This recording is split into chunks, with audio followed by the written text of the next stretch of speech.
जब हमारे ऊपर भी थी ना, तो मुझे पता है मैंने उस नन्हे से 1.5 साल के बच्चे को कैसे बचाया है।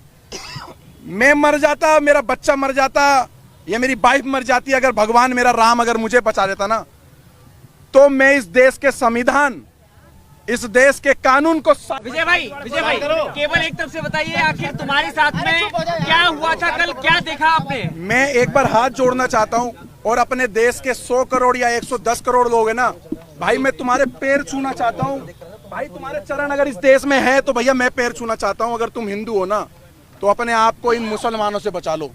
ये सब एक हैं, मैं खुल के बोल रहा हूं, ये सब मुसलमान एक हैं।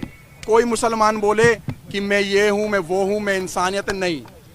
मेरे बच्चे को मौत के घाट उतार देते, मेरी गाड़ी रोकी गई, मेरी गाड़ी रोकी गई, 50-100 कम से कम मुसलमानों ने मेरी गाड़ी पे चुपड़ गए, पथराव करा, ब्लैंक गोलियां चला रहे हैं कट्टों से। हमने देखा जब कश्मीर फाइल मूवी देखी थी ना हमने, तो हमारा खून ना खोल गया था हमारा उस टाइम।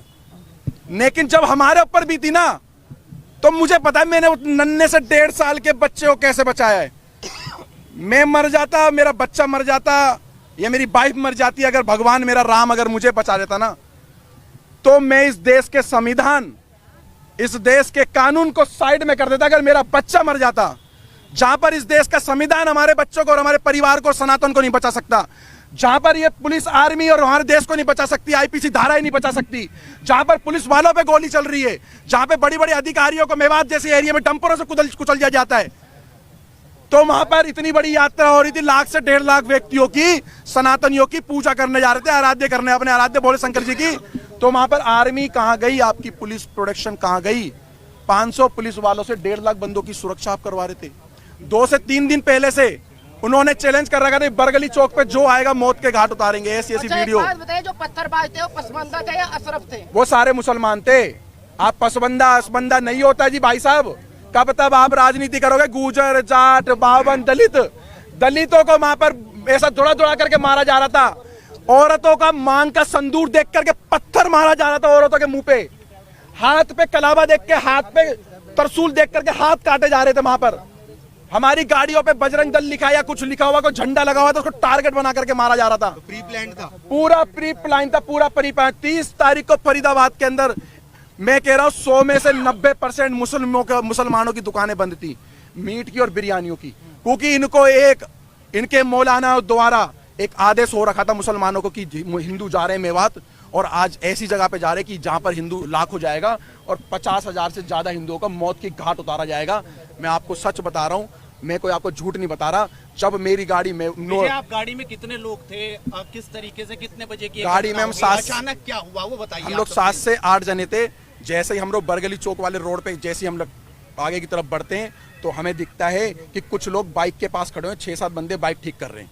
हमें थोड़ा सा शंका हुई कि 6-7 बंदे बाइक ठीक कर रहे हैं। आगे एक ऑटो, कम से कम 10-15 बंदे ऑटो ठीक करने में लग रहे हैं। एक ट्रक, एक डंपर के आगे उन्होंने बाइक को लिटा रखा और ट्रक वाले की गरवान पकड़ रखी है। सब एक प्री प्लान था कि एक हवा बना रहा था कि भाई लगे किसी को कि हम लोग ये हादसे में खड़े हुए, लेकिन वो हादसे में नहीं थे।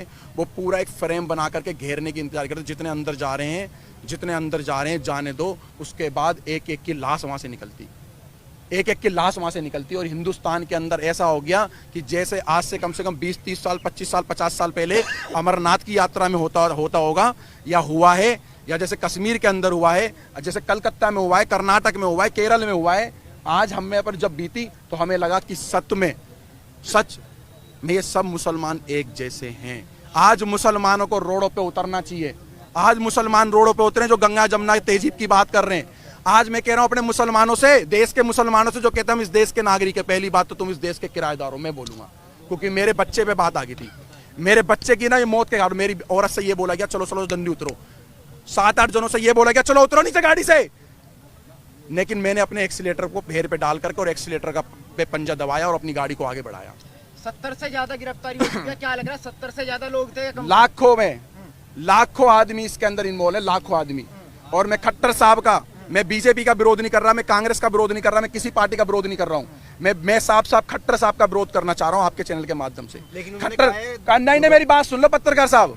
खट्टर साहब का एक बयान आया है कि हमने आधे घंटे या 1 घंटे के अंदर पुलिस भेज दी, सारा का सारा फेलियर और झूठ बात है। 3 घंटे तक उस मंदिर पे भी नहीं पहुंची थी, मंदिर के अंदर भी गोलियां चली। लेकर निकले, कहां गए?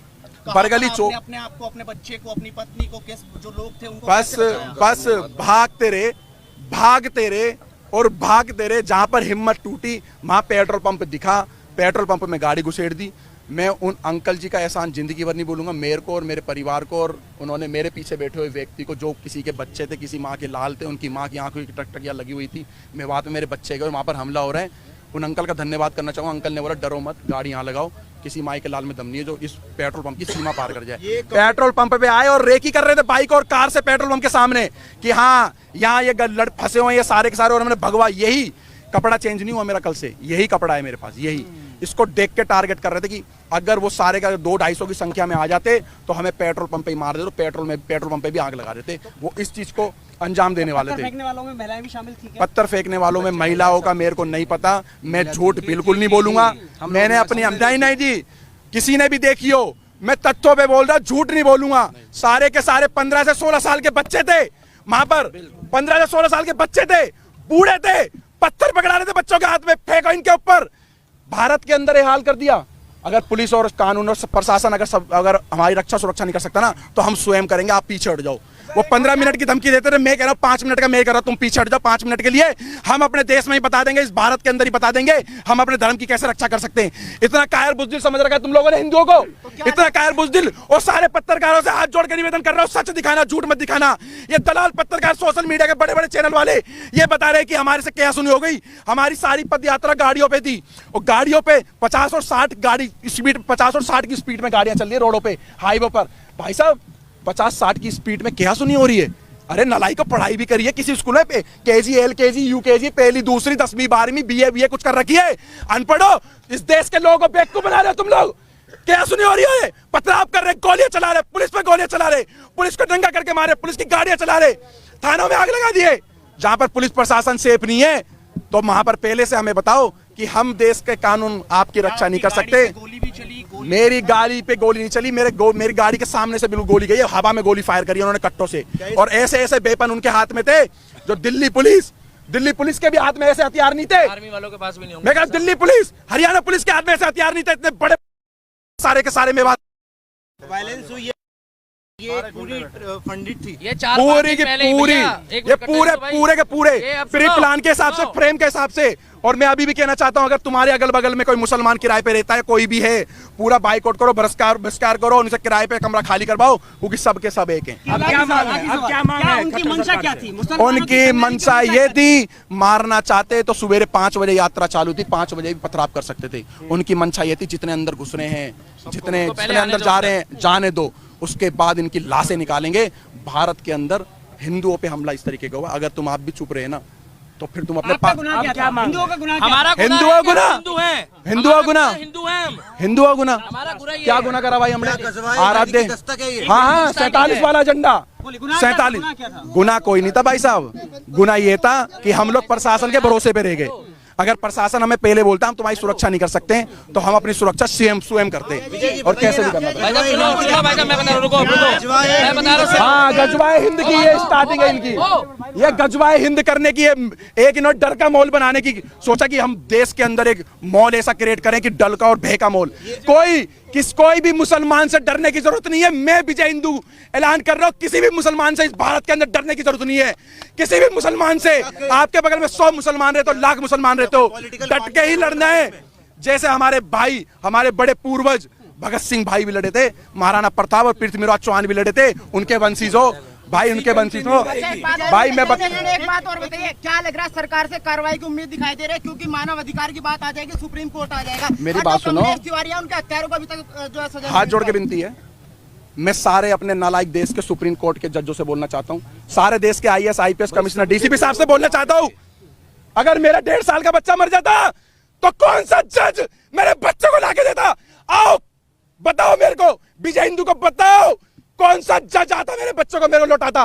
1.5 साल के बच्चे को मौत के घाट उतार देते, तो मैं भी प्रशासन और संविधान को साइड में करके और चाहे मेरी जान चले जाती, मेरे बच्चे पे पथराव कर रहे थे लोग। जो महिलाएं फंसी हुई थी उनकी जांच, महिलाओं पे गोली चलाई गई है, महिलाओं पे डंडे मारे गए, पत्थर मारे गए, महिलाओं के मुंह पे पत्थर मारे गए। मेरे पे नहीं, इस बात नहीं है, मेवात जैसी घटना के बाद नहीं है, मेवात जैसी घटना के बाद नहीं है।